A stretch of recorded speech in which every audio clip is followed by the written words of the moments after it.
All right, we are live. Sorry about putting a live show together in such a short period of time. Not sure we're going to get many live viewers, but I figured why not? We just decided to put the show together about 45 minutes ago, and we figured if we're lucky enough, we have any live viewers, if you have any questions, comments, anything that you want to share with us, just use the chat. And we'll be able to interact with you, something that we haven't been able to do before. And this is something that we're going to do a lot more often during the off season, and of course, which we hope is going to be a very special 2023 season. And that's a big hope, but definitely we're in a lot better position than we were just a few months ago. Jan, as I welcome in Jan Levine, my co-host for the show, what did you think about the draft? Overall, I was mostly happy. Can't say that I was fully ecstatic. Obviously, as we've both discussed in the past, right? You can't really grade a draft right after the draft, but you can have some views in terms of the guys that were selected, and there's always those that we were way too high on and those we were probably way too low on. Overall, I was mostly happy. I think they filled some needs. I don't know if they filled all of I them. agree. But I thought it was a solid draft. Clearly not of the ilk of last year, and last year clearly was an aberration. You don't get the luck of having four first round picks and have the offensive rookie of the year and the defensive rookie Yeah, of the year. that's not going to happen But every I year. do No. think no, but I do think they a couple of guys I was intrigued by. I do think they filled some depth spots. I do think there's some other spots that I thought they maybe should have focused on or still have some areas of need.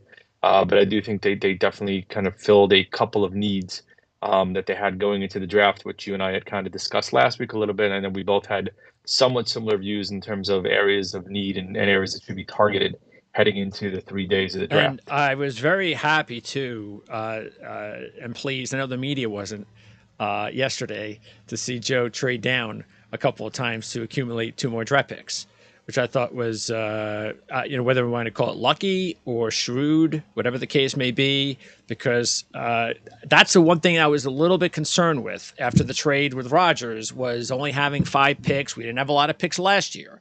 It was more premium over content. And so this year it was like, well, back to back, that's not too good. You don't want to go back to back with like 10 picks in the draft. So I was glad that he was able to swing together a couple other late round picks. Yeah, I mean, I thought the move from 170 down and getting 204, 220 was interesting just in terms of the spread. I would have loved to get obviously a pick a little bit higher, though I actually the two picks they got at 204 and 220 were two of the picks that I liked a lot, which I'm sure we'll go into.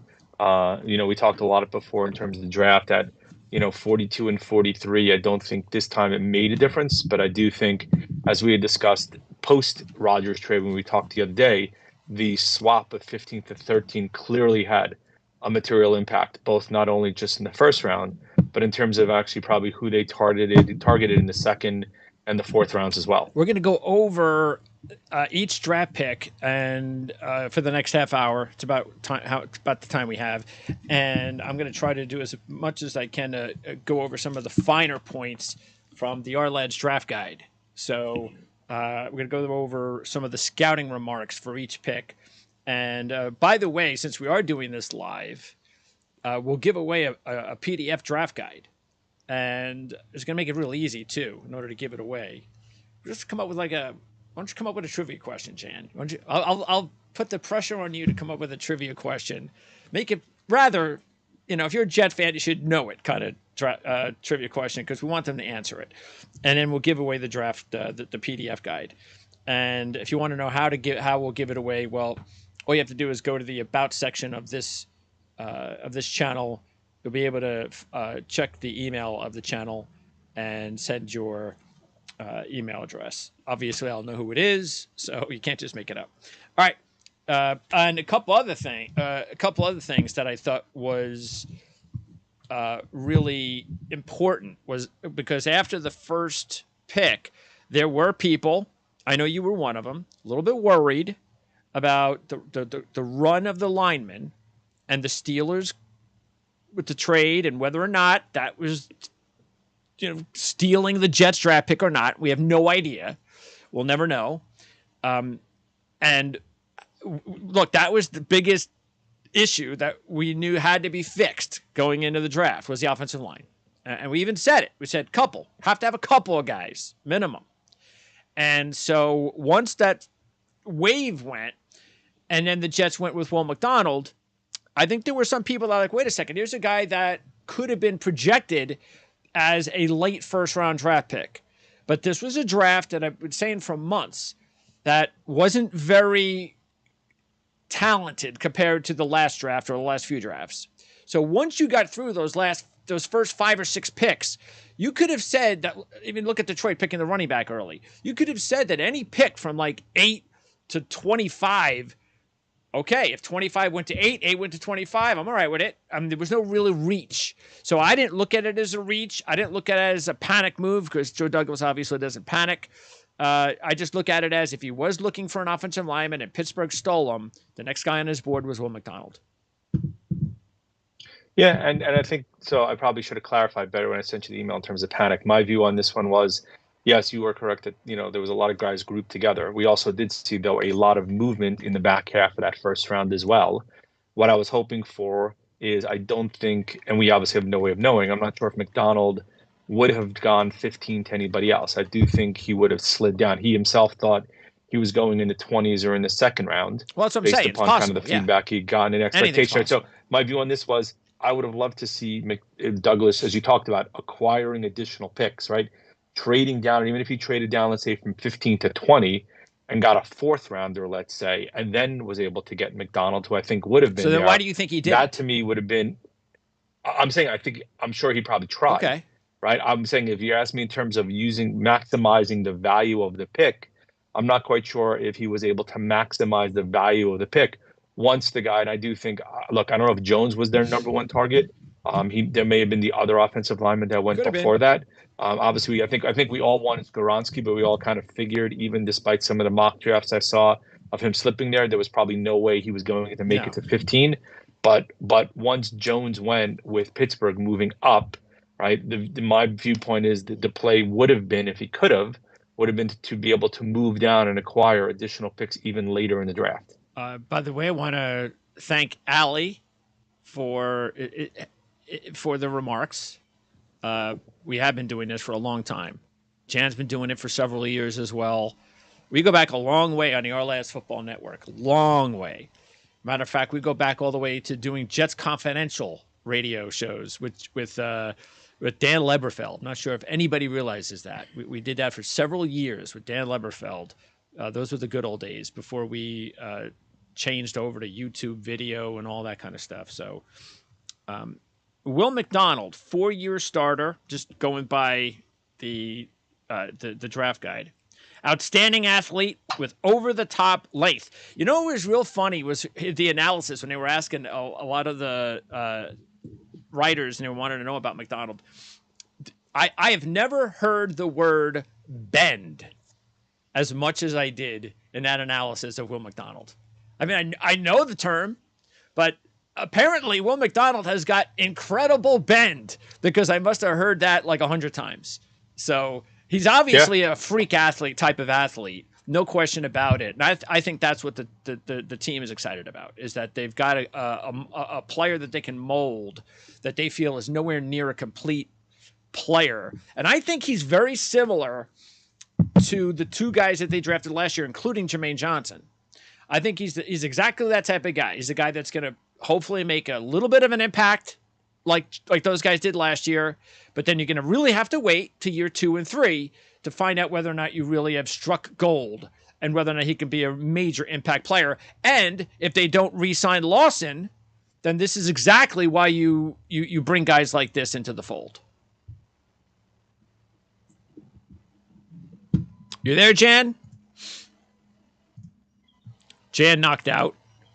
I guess Jan's got to call back. All right. So anyway, before Jan calls back, let me go back in here and find out more. By the way, I think you know by now, and it's in the guide, he didn't start taking up football until his junior year of high school. So he was a basketball and track athlete until he transferred high schools. And then the whole idea is that he started playing linebacker at Iowa State, moved to defensive end. I know that there was a linebacker mark on him went with the pick, but the fact is that that's not going to be his position. Excellent chase ability. He has range and pursuit to chase across the field. Outstanding lateral movement and change of direction skill. He's most effective as a speed rusher, but also has a sudden spin move to counter back inside versus oversetting tackles. Has solid tackling skill, but will occasionally end up with a shoestring tackle or miss. Needs consistency, gathering and driving through tackles. If an offensive tackle can get into his frame, he has trouble escaping. Lack of bulk is a factor, no question. Into the weight room he goes. Pro weight room is going to get him to hopefully maximize his, his overall strength and ability to become the best player he can be. It is a better projection as a 3-4 outside linebacker. So that's interesting. By the way, Jan, you're not back, are you? Still lost, Jan. So that's interesting because being tagged as an outside linebacker, a 3-4 outside linebacker, not obviously our scheme, and for them to actually post him. Now, usually the team will tell you how they want him to be looked at. Is he looked at? And here's Jan, by the way.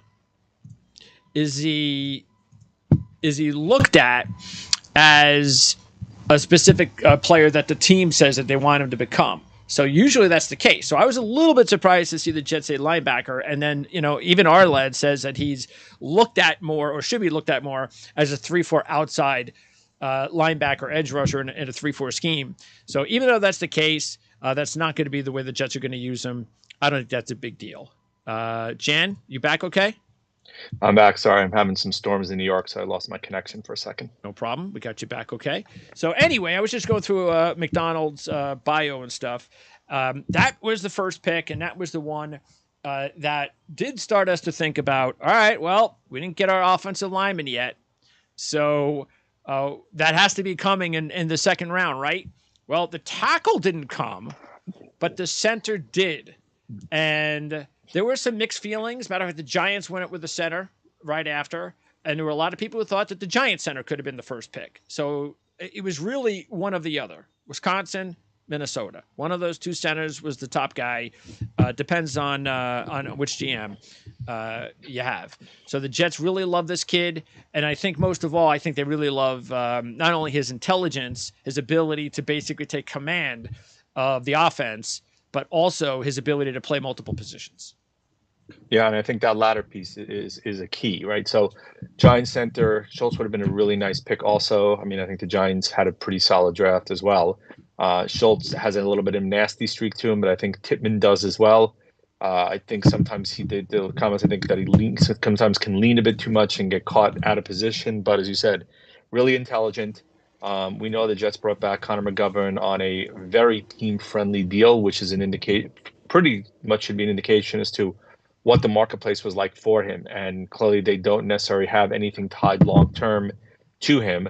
So I would say that Tippmann has a shot, if he has a good camp, to maybe open the season as the starter. And even if he doesn't, my presumption is at some point in time he may end up sliding in there for McGovern. But even if not, as you said, his flexibility and ability to play other positions should be able to move him and have him be part of the overall rotation probably from day one when the season starts. And then without that, so what then happened is their next pick ended up being Carter Warren in the 4th round.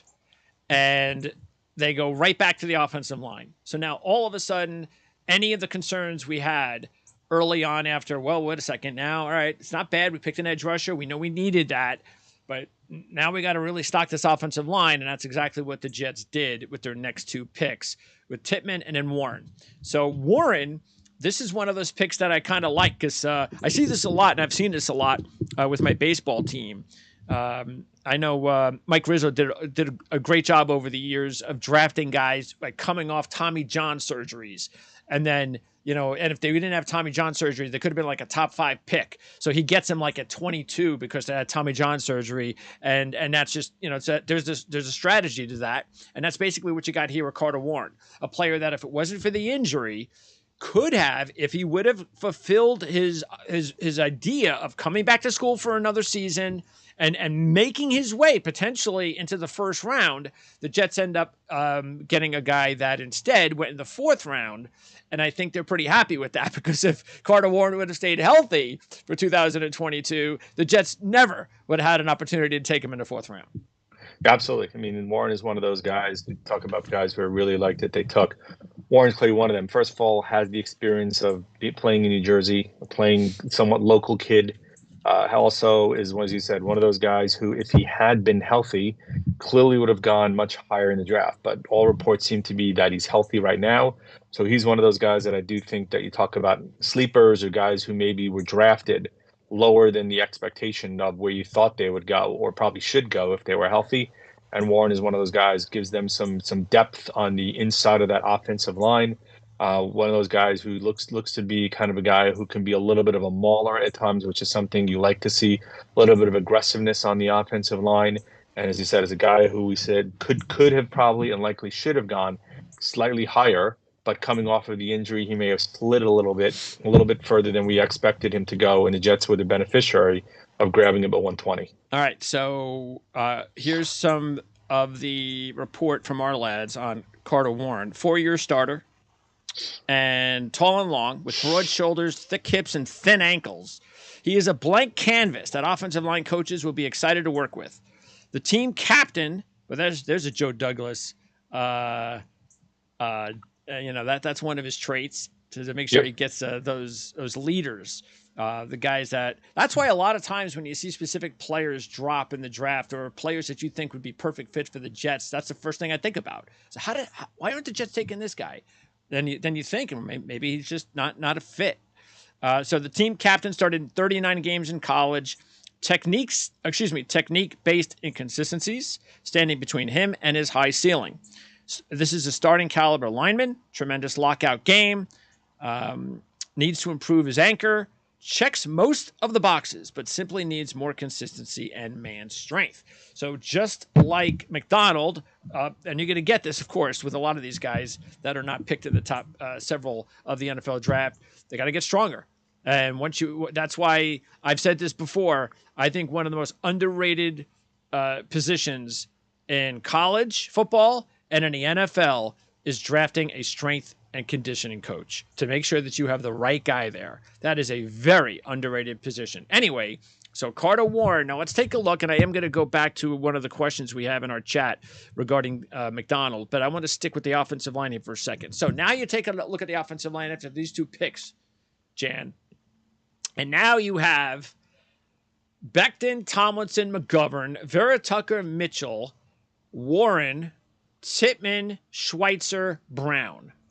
So now you have 9 guys that could play.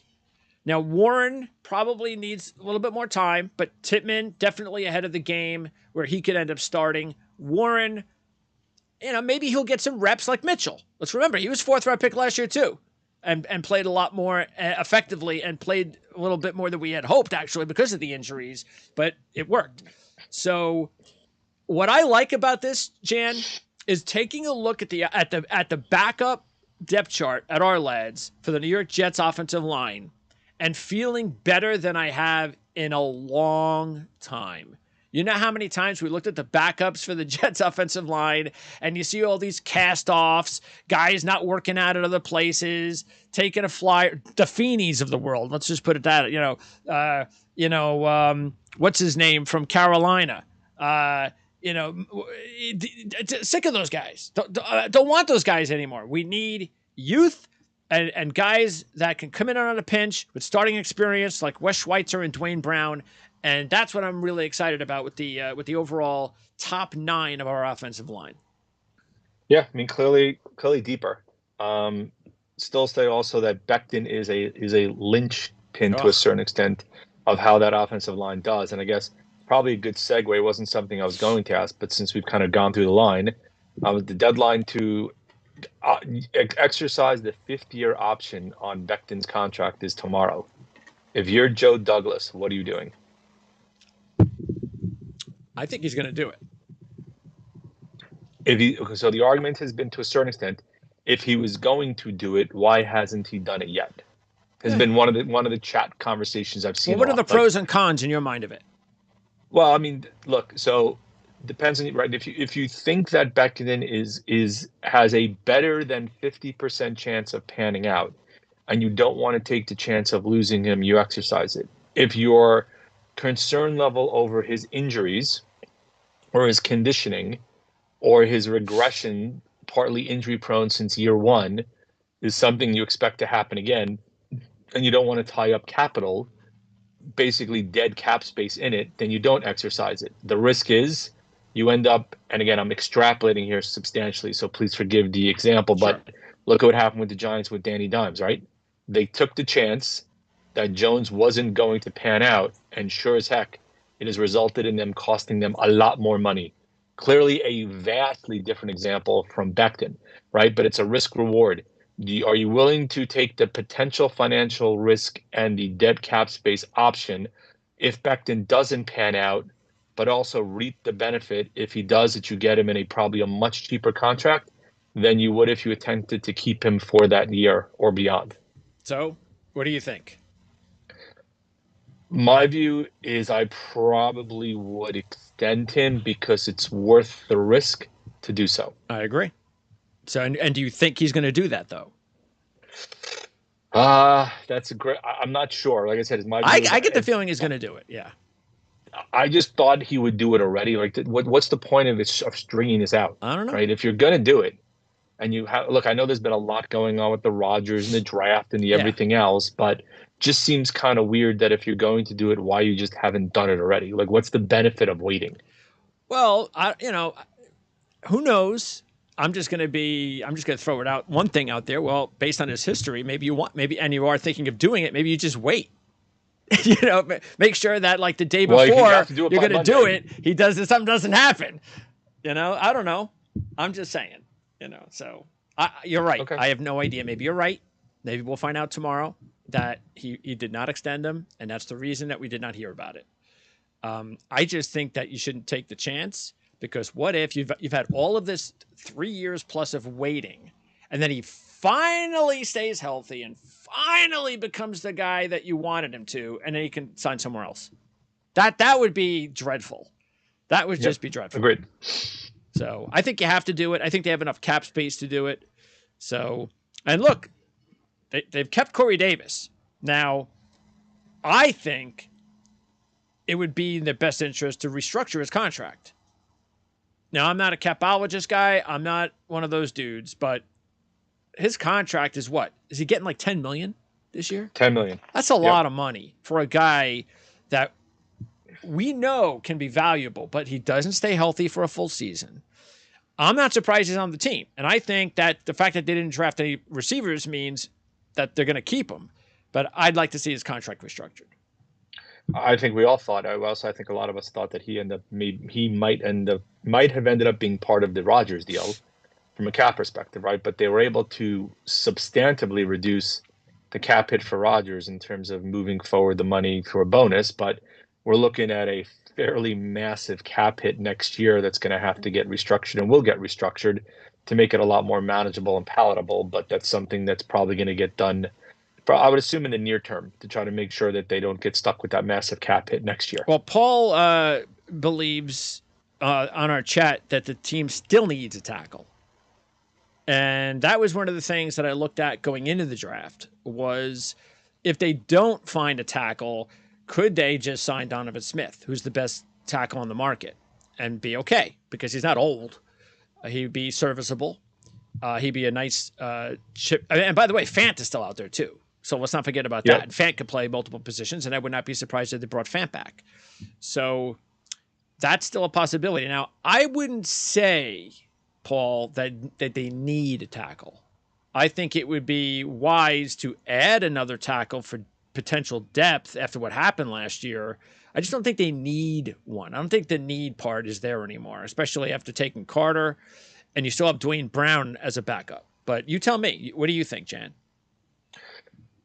I think a lot of this depends on Becton. If you have confidence that he's actually healthy and in shape and he's going to be the guy that we thought he was his first year, you probably are okay, though I would probably still add one more if he was out there to give a bit more depth because the Jets have been ravaged with injuries, right? I think just historically, the last several years, they've been ravaged with injuries.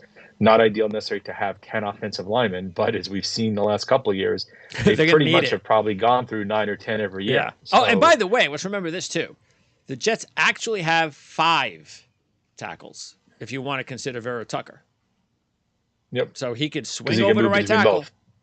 Yep. So that's the reason why I think they might be okay. Because if you can look at it this way, let's say, oh my goodness, they're desperate, they need a right tackle. Well, Vera Tucker moves over, and you could start Tippmann inside with McGovern. Another reason why the Tippmann move made a lot of sense. Okay. So, by the way, another question Paul did bring up before I move on. And Jan, I know we're running late on time, which is a big surprise. But if you have to leave, just let me know in No, I'm okay for a advance. little bit longer. I'm good. And then I'll finish, but hopefully we'll be able to finish with you. Okay. So Paul wanted to know about the reps for McDonald. And I think, see, the fact that John Franklin Myers, as we've said for years, is so much more effective inside. The fact that the Jets, that was because you said at the beginning, Jan, that there's still some holes. This is the one part I was still concerned with, is that they did not add. I kept thinking, all right, well, this pick got to be a defensive tackle, right? Carl Brooks is still on the board for Bowling Green. Maybe they'll go for him. They didn't go for a defensive tackle. So the only thing I could think of is, unless they go into the free agency and add another veteran, Franklin Myers obviously is much better inside anyway. He's going to play inside and out. Jefferson will play some snaps. Thomas will play some snaps. But there's 3 guys besides Quinton Williams that I still think they have some issues with another guy they need inside. Now, outside, to answer Paul's question, like I said before, I think you have Johnson's going to start. I actually think when it's week 1, opening day, what's the opening lineup look like? I actually get the feeling we might see Johnson as a starter, just the way Ourlads depth chart has it. Johnson, Lawson on the outside, Franklin Myers, Quinnen inside. What do you think? Sounds right. I mean, like, I'm agreeing with you. I think we were talking about, before the draft that we all thought we needed inside defensive lineman help. And as you said, is watching some of the draft unfold or catching up afterwards and seeing them passing on defensive linemen. Part of the reason why I was hoping they would trade down in the first round was to recoup a 3rd or 4th rounder that they could have used, right? And there were some guys that were out there that they could have selected, though they went in other directions. So I do still think there is a gap, and I do think that they may try to add somebody in free agency, depending on kind of how they restructure some contracts, how much room they can create. But I do think it is something that they need to worry about, right? I think both the 2 things we talked about is, one was inside defensive lineman. The other piece of the puzzle was linebacker, Yes. right? And you can probably slide McDonald maybe into that, depending on how you structure it. You can use him as a lineman / linebacker, pass rushing linebacker. You got Bryce Huff, who we know is a situational pass rusher. You talked about Jermaine Johnson getting more reps. McDonald could end up sliding into a similar kind of role. Well, Barnes is probably the guy, though, because of the fact that's the position he plays. He's probably going to be another Najrul Dean Sherwood that you just hope that he's going to be better than those guys, because those guys haven't done anything. They're still on the team, but they really have not progressed to the point where, I mean, this is it. This is make or break for those 2. I mean, they've got to either produce or not. And then we'll move on to another team. But Barnes at least gives us a little bit additional flexibility at linebacker. But the point I think you're also making, and we talked about this, is we really wanted them to add another player in the middle of the defense, whether it was going to be a hybrid DB / linebacker, someone that had the skills of Hamilton from Notre Dame last year, someone that could fit and create havoc in the middle of the defense. They don't have that still. That's another hole that I still see that they have, because we all know CJ Mosley doesn't make those plays anymore. Nope. And Quinton Williams he is what he is. He's not that guy either. So that's still a position where we go back into the year right now. We go back into this season. Opening day, I don't believe that we've fixed that spot or added another player that can help us there. Yeah, agreed. I mean, like, Barnes, I think, is really more of a special teams guy. I do think there is still some upside potential given the productivity he had in college, though not necessarily maybe the guy we all would have thought would have been taken at that spot. But he is somebody that does provide them some depth, though I don't think either one of us view him as a starting material. No. Whether or not he ends up getting reps during the year in terms of during games as opposed to special teams kind of depends on how well Nasruddin and the other guys do, and whether or not there are any injuries. But they are definitely light at that position compared to the depth we'd like to have. By the way, do you have your question? Trivia question? I do. All right, go ahead and give it. So we all know Tippmann was drafted out of Wisconsin. My question to you is, name the first round pick wide receiver that the Jets selected out of University of Wisconsin. All right, that's fairly easy, but it is old. So Yep. we want it to be easy If enough. you're a Jet fan, you should know it. Yeah, it should be pretty easy. So and only answer the question if you want the PDF. So if you want the PDF, answer the question. I know we only have a few guys on right now that could do that. So if you guys want a PDF, whoever answers the question first gets the PDF from Ourlads. When I look at the defensive backfield, I'm still surprised Bryce Hall's on the team. I mean, really, I thought he was. I didn't even think he was still on the team. I thought after what happened in the preseason and the first game of the season, and then they demoted him, I thought, all right, well, he's gone, and I just never paid attention to like that part of the depth chart the rest of the year. And then I look up and I'm like, he's still on the team. I guess that's good that maybe they still feel that, whatever happened to him last year, which was really bad, and he lost all of his confidence, hopefully, because they're still at this point one injury away at corner from one of these starters of going, who's going to be? I mean, Eccles, I guess, could be a pretty good stopgap but they don't have anybody else after that. That's their stopgap right now is Eccles. Yeah, I mean, we'll see where they put Bernard Converse, right? There's still some questions. I mean, I actually happen to like a lot of their latter picks this year. Bernard Converse, one of them. I mean, look, LSU, you're playing in the SEC. You're playing high. You're not playing, and not every week, but you're playing a lot of high caliber offenses, right? We saw he had that key pick against Alabama in the end zone to blunt an attack. Definitely has size. Definitely has played in, as I said, in big time situations. So he's not going to be overwhelmed per se coming to the NFL. Granted, we don't know where he's going to best fit, but I thought that was an interesting ad given the productivity and the experience that he had to add somebody that late who they can slide into the defensive backfield. Yeah, because he actually, with all of his playing time at Oklahoma State and LSU, both in the Big 12 and SEC, if you look at it, at Oklahoma State in the 4 years before he transferred to LSU, he played in over like 45 games.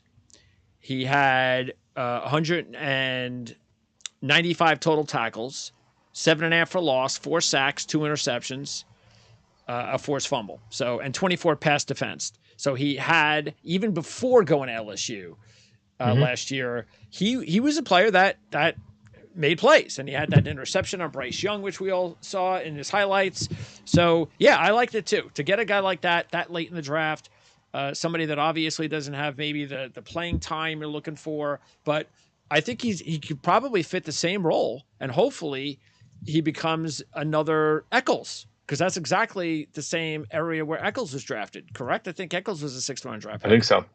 Yeah, I think in that range. Yeah. 5th or 6th. So I think that's exactly what we hope for, is another Brandon Eccles, a guy that could come in and you're feeling, you know what, we need a little bit of time in there, and the kid can do a pretty good job. So, yeah, I like that pick as well. All right, now let's talk about the running back.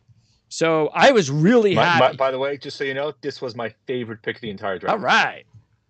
Yeah, I was really happy to see, because once we got past the first couple of days and I started looking at day 3, I was going over guys that were available, especially a running back. That kid Evans from Ole Miss wasn't even picked until the Rams, I believe, 7th round maybe. Something like that. I was going, what? There's a couple of guys who slid a lot more than I think we all expected. Giants got a gift by getting a kid Gray from Oklahoma. From Oklahoma. So there was some really good value running backs available going into the day 3, and the Jets landed maybe one of the best ones. Clear home run hitter. Local kid. Was ecstatic to stay home. Family's ecstatic he's staying home. One of those guys who can absorb contact and bounce off of contact, as we saw, has the ability to take it to the house. Could end up being an option on kickoff returns as well, which is one of those areas of need still now that Berrios is gone. But productive back in college, big time playing time you received there. One of those guys who I'm interested to see kind of what he can do potentially out of the backfield if it can become that kind of an option. Granted, not going to replace Breece Hall. Ty Johnson ended up just recently getting waived, as we saw. So they have Michael Carter still there, but I would think that he's got a legitimate shot of being in the lineup from game one. Maybe not a lot of snaps. I don't think he's going to get a lot of snaps, but being part of the overall Hey, if packages Brees isn't that he healthy, could he be may need used. to be. Yep, correct. That's why But I like him. really, Is because we really ended talked up about liking that this. pick a Is that lot. remember I asked you before the draft? Do they have a are you confident in the guys that they have that with Aaron Rodgers and a better line and all that they could be okay if Brees Hall is not effective this year? And this was the answer that I liked. Is that because Yep. I wasn't sure, and neither one of us really sure whether Zonovan Knight, an undrafted running back, or even Michael Carter after the disappointing season he had, whether or not that the Jets would be in good shape if Brees Hall wasn't effective. And now, hopefully, they won't have to worry about that. Yeah. I mean, look, we said before, and right, I think what I saw tonight last year gave me an indication that he could be the guy. But granted, this guy clearly has a bit more a home run Oh capability, yeah. to take it to the house, has the ability to bounce off tackles. So I do think that what was maybe a potential area of weakness, I wouldn't call it necessarily an area of strength, but it's an area of one where, as you said, we don't necessarily have the same level of worry we had before draft day. All right. From the Ourlads guide, in 2022, led the country with 11.6 points per game, finished second in all-purpose yards per game. Plays an explosive brand of football attached to a credible NFL dimension, body, and advanced vision. Has the kind of do-it-all skill set that screams number one back. What makes him a true threat is what happens in the open field. He erases angles of pursuers and only lengthens the gap between him and the other team to further the further into space they get. Excuse me. Icing on the cake is his kick return value. Let's see. If you take a look at it all the way at the end, he has inconsistent ball skills. So that is what we do know. Poor blocker, inconsistent ball skills. That's why he's available in the 5th round. In today's day and age, everybody wants a running back in the passing offense. You can block, obviously. That's the area where he's not at his best. So that's probably why he's available. But in closing, his size-speed combination will be among the best in the class, and he has true home run ability every time he gets the ball. So, Well, I mean, the Jets have a couple of guys in their organization, former running backs, who really made themselves into good pass blocking running backs. So there's definitely a couple of guys who should be able to help him remediate that weakness based upon the experience that we've seen. okay, now at tight end with their last pick, with one of those additional bonus picks, they went out and they drafted another. Look, they drafted another tight end, which I was fine with. Matter of fact, I was actually even considering once the offensive linemen were gone, I was actually even considering whether or not they were going to go after the kid from Utah with their first pick. So I knew that the possibility existed with another tight end, and that's because we've said it all along. We said it last year when they brought in Conklin and Azuma. All they are holdovers. They're nice holdovers. They're better holdovers than we've had in a long time, but they're just holdovers. They're not guys that scares opposing defenses. We hope Jeremy Ruckert can be that guy one day. We don't know. Now you add a guy that has the physical abilities to be that guy, but he's going to take a lot of time, a lot of coaching, and it's not going to be overnight. I probably look at him as a 2-year project, to tell you the truth. Probably just the time that Conklin and Azuma's contracts might be gone. That's when you hope that Kuntz can fill the role along with Ruckert and be the top 2 tight ends on the team. Yeah, that's funny because I viewed Kuntz, at least as he is right now, as more of I don't know how the best way to put it, a big wide receiver, right? He's not really a blocker, in my opinion, from what we've seen. He's more of a guy that could get open and find gaps in the defense, which is weird considering how darn big he is, right? But he's more of a wide receiver type. So I viewed him as a pass catching type of tight end / wide receiver type. Maybe he develops into the pass blocker. I think Ruckert clearly has that to his skill set right now, but it's one of those, as I said, I like their latter round picks a lot because I thought they took guys with substantive upside. I would have loved the kid Hutchinson out of Iowa State if we were going I for was wide thinking about that receivers as he too. slid. Yeah. Right? That's the kid I was kind of hoping they might grab, which is why, as I said, I was hoping they were going to trade down. They had traded down McDonald and got another pick. I was wondering whether or not they grabbed him or if they traded down when they grabbed Barnes or somebody else like that to recoup. of another one. But I was kind of hoping that that's the direction that we go. And granted, we are turning into Iowa State East anyway right now, given the guys we had. But Hutchinson would have really been interesting because, as you talked about, right, if they had gotten Hutchinson, I do think Mr. Davis would have been shown the door. Probably. Yeah. So that right there was the decision of keeping Davis over going after another young receiver. All right. So Kuntz in the Ourlads guide, we know his height, 6'7", 255. He runs a 4.55, or he ran a 4.55. He transferred from Penn State. So even though he played for Old Dominion, do keep that in mind. He's a Penn State caliber type of prospect. Played in only 5 games last year, had the season-ending injury, so similar to Carter Warren. Did not get the best out of him because of the injury. Has elite height and very long arms with a muscular frame. Has played in line, but will translate, as Jan said, best as a split-out receiver. An exceptional athlete for his size, humongous size and arm length. Makes him a major mismatch versus defensive backs. Fringe functional strength and physical toughness to create push at the line of scrimmage. So just like you said, Jan, I think the future look is that you have Ruckert is the guy, is your full-time tight end, the guy that could do it all. Guy could block if you need him to, guy that can come up with the big catch if you need to. But hopefully, if everything works out, Kuntz becomes that guy that could also be on the field at the same time as Ruckert, but be more of the receiver in that role. Yeah, I mean, I think, look, strength, we talked about strength and conditioning coach, we talked about. I kind of view Kuntz as an interesting option in the red zone. If you think about it, given his size, almost boxing out, right, a defensive back to create space with his size and having a high point of catching balls where you can potentially go up a little bit and pull it down over guys, which gives them an option they really don't have right now. Okay, so Ali wants to know if he won, and he did, because Ali answered Altoon.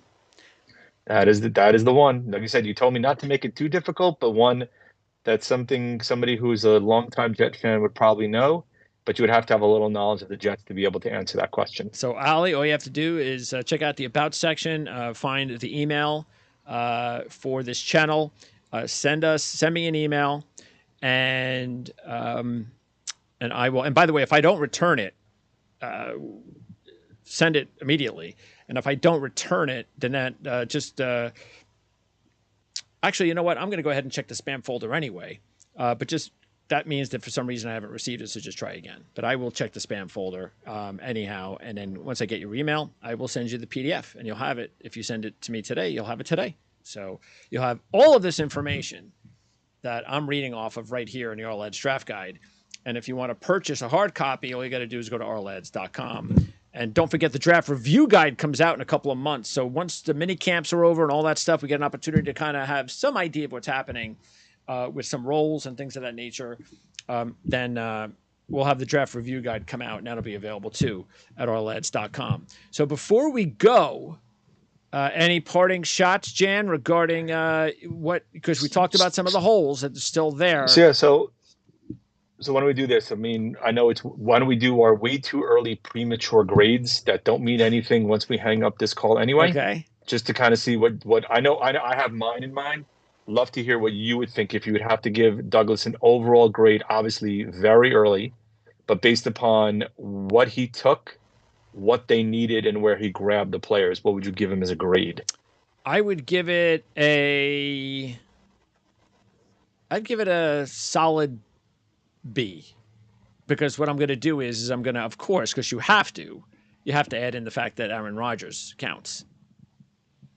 Okay. So I going was to give him thinking just a probably, solid B. Yeah, I was thinking the B minus range. So as I said, no, I'm McDonald pick. I'm okay with. I'm not in love with. Like I said, I do think they got skunked with an offensive lineman, and that was my concern with the swap originally. Clearly, we didn't necessarily see Pittsburgh moving up, but that was a residual effect of it. Loved some of the upside in guys like Tippmann and Warren and the running back. But as you said, I still think they do need an inside defensive lineman, and I especially do think they really need a linebacker. I'm not quite sure if Barnes is the answer. And also maybe one more wide receiver, but Kuntz may be the guy who becomes that down the road. So I think Douglas took guys with upside. It wasn't the same kind of draft as we talked about as last year, because totally different mindset going into the draft in terms of needs, in terms of where they picked, in terms of options. So I do like clearly some of the picks, Tippmann especially, Warren for the upside, clearly the running back. but I do still think there's some gaps which might still get remediated, right? We talked about, Quan Alexander's name has come up a lot, right? It was very decent likelihood, is what it sounds like, that Alexander could be back, and if he is back, that would most certainly help that linebacker depth that we talked about. Well, if he comes back, the only problem though is that that's just telling us that Sherwood and Najruddin have no chance. That they're not going to become anything on this team, and they need someone just in case. So I hope we don't see him signed, because I hope they are seeing something we're not behind the scenes, that they still have confidence that Sherwood and Najruddin can become a part, because they're one injury away from Quincy Williams to have to throw in Sherwood, Najruddin, or Zaire Barnes. So that's why bringing him in, as you said, would make some sense. Quan Alexander. Yeah, and if you have higher expectations this year, which they do, you really can't get caught shorthanded. No. You need to make sure you've covered yourself, and that's a way to make sure you cover yourself. And he's not going to cost much either. So no, it'll be like a McGovern type thing, right? Where, look, if he hasn't signed yet, barring somebody else having a massive injury and giving him a deal, he's likely to have to take a team-friendly deal to be able to come back. So we're in agreement. I think and again, I think the only one of the issues that I think can be addressed a little bit is through a free agency or a trade if they go out and grab another defensive tackle. I don't know who that could be, but that's the one position that I am a little bit concerned with, because it's Quinnen Williams. Franklin Myers is only a part-time defensive tackle, and then you just got guys. So the Rankins exodus, that still has not been addressed. So that's what I'm a little bit concerned with. But look, this team still is probably, I know people are talking about, it's Super Bowl or bust. And if they don't go to the Super Bowl or at least play in the championship game, it's a terrible deal for Aaron Rodgers. That's just nonsense. Play it out, see what happens. If you lose like in a dramatic game in the wild card round to a great team, we're not going to be upset. We're going to be disappointed, but that's going to still be a step in the right direction. It's next year. One more off season, I believe this team needs to try to put together and finalize a Super Bowl caliber team that we could look at and go, yeah, now they've got the quality depth. Now they've got guys that are 2 or 3 years into their playing careers, that kind of thing. But we're not at that point yet anyway. Nope. And the AFC has Mahomes. It has Allen. Clearly it has Lamar Jackson back now. It's got Burrow. It's got Justin Herbert. I mean, you're going against teams with damn good quarterbacks, and you're going against teams that already have the experience of making long runs and are on our top quality team. So look, I would say first, if you don't make the playoffs, it's a disappointing season, and stop, right? I'm not necessarily going to start making proclamations of Super Bowl or bust. Clearly, the goal and the expectation of bringing in Rodgers and giving up whatever you gave up, whether or not they say they overpaid or not, is the expectations that you're putting yourself in the position to hopefully make that kind of a run, based upon that the material gap last year was a quarterback. And let's remember, just because it's going to happen even in the AFC that happened last year, things are going to happen. Look at Baltimore. Injuries are going to happen. There are going to be a couple of teams, even the Chargers.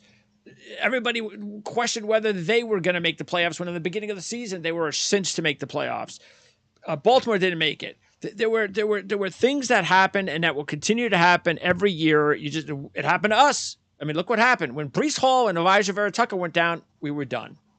Our chance of making a playoffs, which we had it. We were there. We were in position. As soon as those two guys went down, over.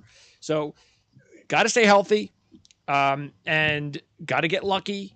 That kind of stuff. But yeah, are we capable of making the playoffs? Absolutely. If we don't make it, it's a major disappointment.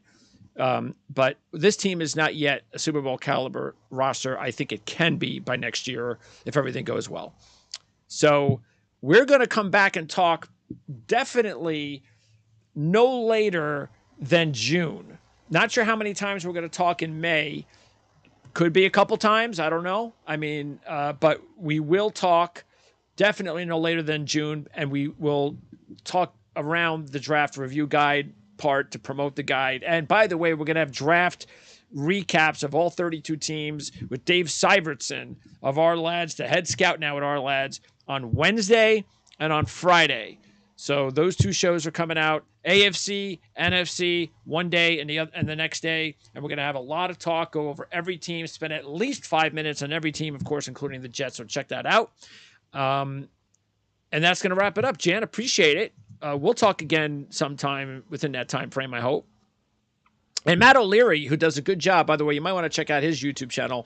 He does a good job. You know, out of all the Jet channels out there, I like Matt the best, which is the reason why I wanted Matt as a guest, which we had him on last month.